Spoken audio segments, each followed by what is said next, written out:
Joël Oméran, bonjour. Bonjour. L'Assemblée nationale a donc donné son feu vert à voter pour l'ouverture de la procréation médicalement assistée à toutes les femmes, qu'elles soient seules ou en couple avec une autre femme. Jusqu'ici, la loi n'autorisait cette pratique, la PMA, qu'aux couples hétérosexuels. Alors, un mot d'explication pour bien préciser de quoi on parle ici. Le grand public parle de PMA pour protection médicalement assistée. Donc procréation médicalement assistée.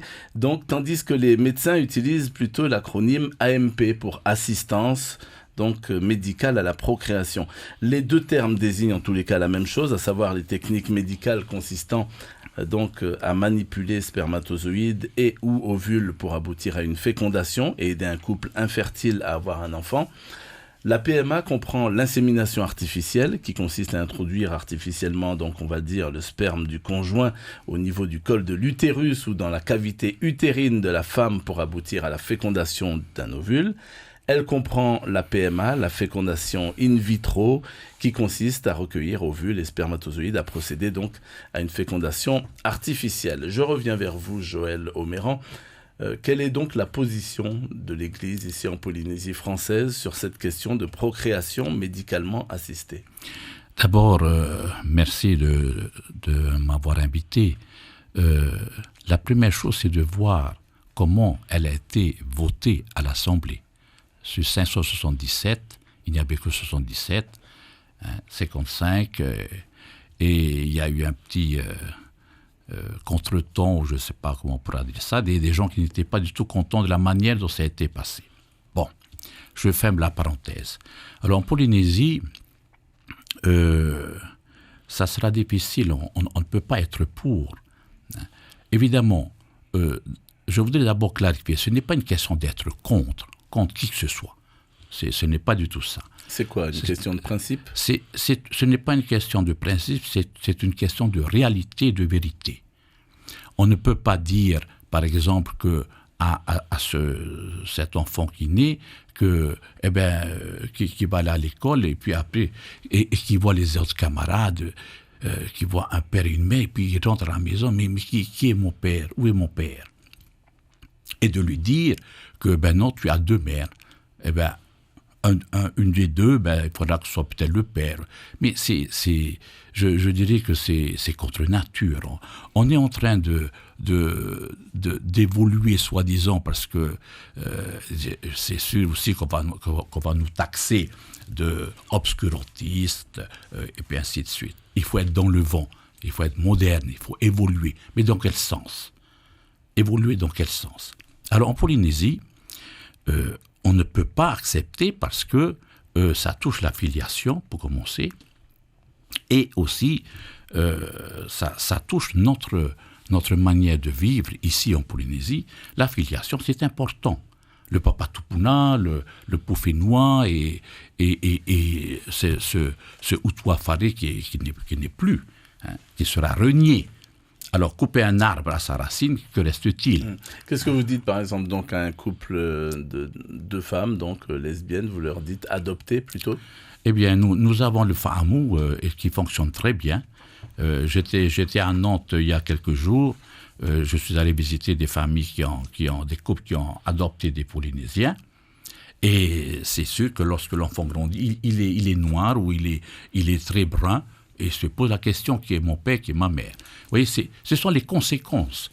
Et c'est important pour nous, ici en Polynésie, de bien réfléchir avant de décider, parce que c'est surtout les conséquences. D'autant plus que, si j'ai bien compris, en plus des avortements, en plus des maladies, la CPS va devoir aussi débourser pour ça. Cela dit, vous comprenez que deux couples, même du même sexe, aspirent à un bonheur, à avoir un enfant. Oui, le fahamou, il répond. Il répond. Samedi, les prêtres, les diacres et les autorités de l'Église vont se réunir à Mahina, à l'église Saint-Paul, pour se positionner justement sur cette question. Alors, ce sera un débat ouvert ou bien une occasion pour vous de dire, répéter non, non et non, on ne veut pas de ça ici ? Non, ce n'est pas du tout répéter non, non, c'est d'abord faire prendre conscience à nos gens, à nos populations, c'est quoi, où on est en train d'aller.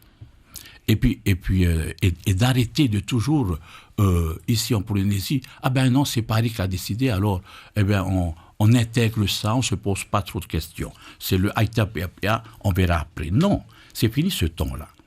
Alors, nous pensons qu'il n'y a pas eu assez d'informations. Je parle à notre niveau. Et c'est surtout pour ça que nous allons nous rencontrer, parce qu'on a besoin d'être informés. Si tu n'es pas informé, comment peux-tu décider ?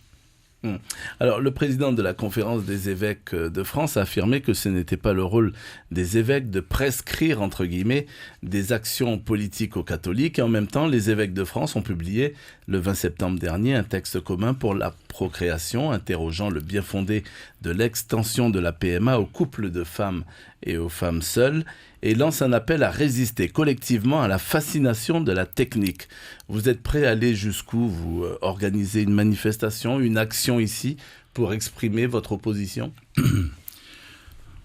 On verra, je ne sais pas. C'est pas exclu. C'est pas exclu, mais nous ne sommes pas pour la confrontation. Nous sommes pour la prise de conscience. C'est une expression, manifester. Voilà. Oui, c'est une expression de manifester. Nous laissons à ceux, aux associations ou à ceux qui veulent manifester de le faire. Mais je pense que la première chose, c'est de faire prendre conscience à la personne.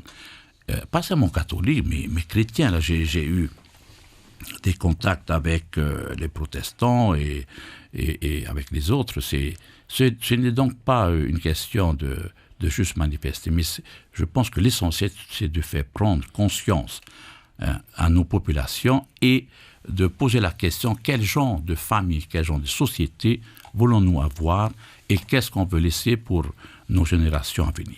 Si vous aviez un enfant qui voulait, par exemple, avoir recours à la PMA, vous l'en dissuaderiez ?